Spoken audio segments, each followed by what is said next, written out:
Revenge films. This was an event I experienced when I was the homeroom teacher of the youngest students of a certain school. I often had my students write in a journal about their experiences.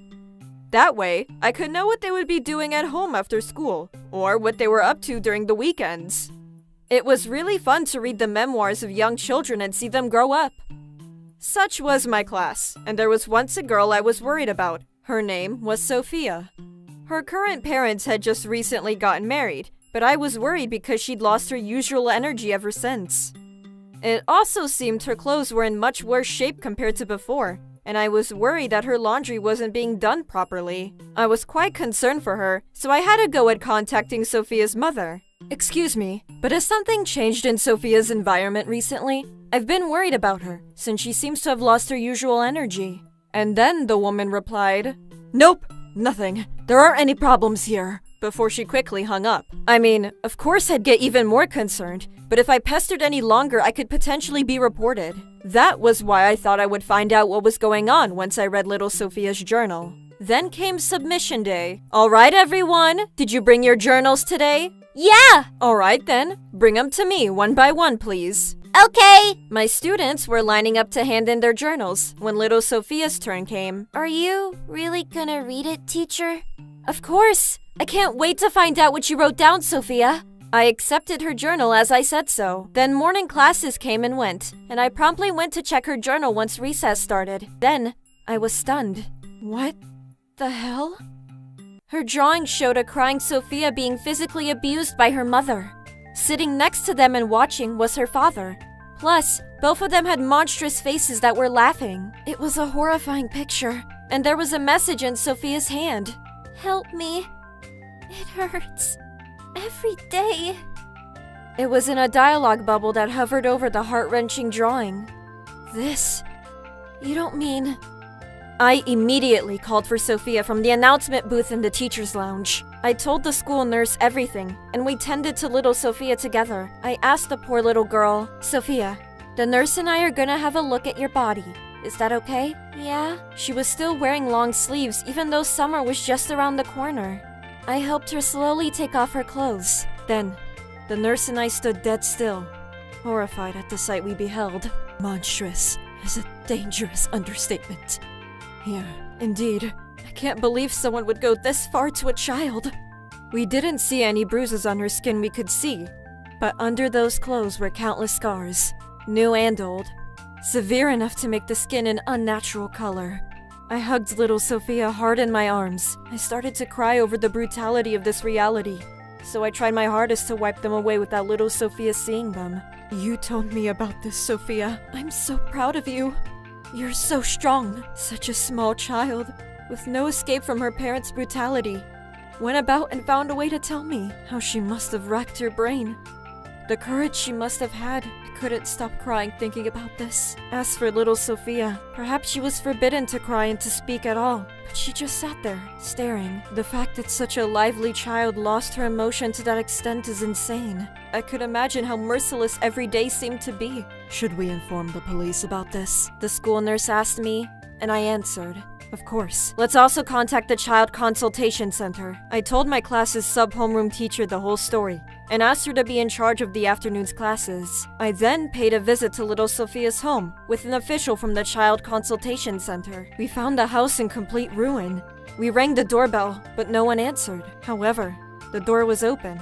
I could hear voices coming from beyond the door nearby. I sneaked a peek, and found her mother partying in broad daylight with her new husband. Upon seeing us inside her house, she shouted, "Who the hell are you people?" We rang the doorbell numerous times. You would be the ones who ignored it every single time. "My, you're chatty. We're in the middle of partying right now. What the hell do you want?" "It's about your daughter, Sophia." "Huh? Did that girl do something?" "You were the one who did something, aren't you, madam? Those scars on Sophia's body, they were caused by you and your husband, weren't they?" "That shithead brat! She blabbed!" Something inside me just clicked when the father said that, so I marched up to him and slapped him hard in the face.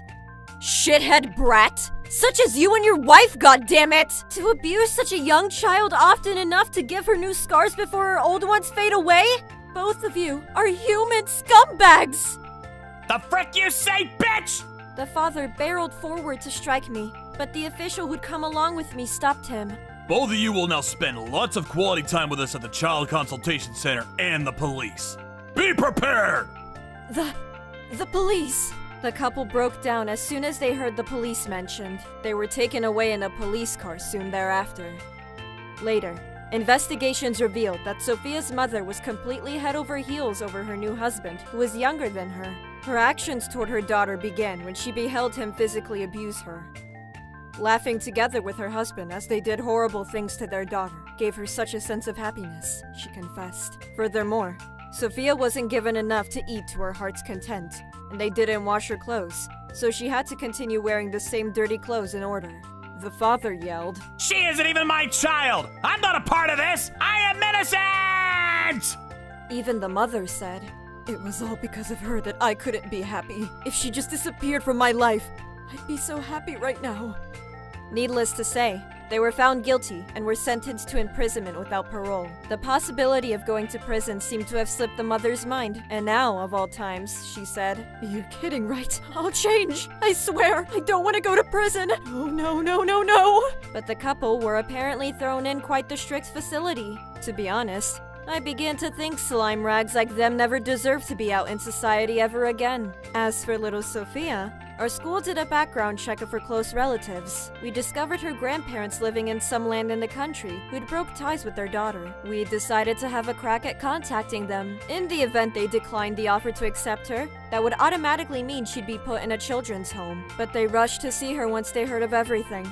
They started to cry at seeing their granddaughter for the first time and said, Everything will be okay, honey. Grandma and Grandpa will now protect you. Sophia, darling, come live with us. It's in the country, but there's lots of nature, and everyone's so nice. You'll see. They told their granddaughter, and maybe she understood what they hoped, but nodded and said, Yeah! The mother had been their only daughter, but they'd broken ties with her because of the wrongdoing she was doing. But they had a farm in the countryside, and they had more than enough savings to take care of little Sophia. And so, little Sophia changed schools and went to live with her grandparents. I gave them my contact information to her grandparents as I said goodbye. If something happens, please let me know. If there's anything I can do, I'll do my best to help. I offered my continued support for her. A year later, I received a letter. I opened the envelope to find photographs and sheets of paper. The sheets of paper were filled with Sophia's slightly matured handwriting, like a journal of all of her fun in her new life. It was the same kind of journal I'd assigned as homework on that day a year prior. The handwriting just poured out of the most precious happiness I'd ever known, and I started to cry. The photographs, probably taken by her grandfather, showed her laughing with her new friends in the country. And the parent-child walk she went with her grandparents. She was just beaming. How was today's video? If you enjoyed it, please subscribe, like, and leave a comment. Stay tuned for more.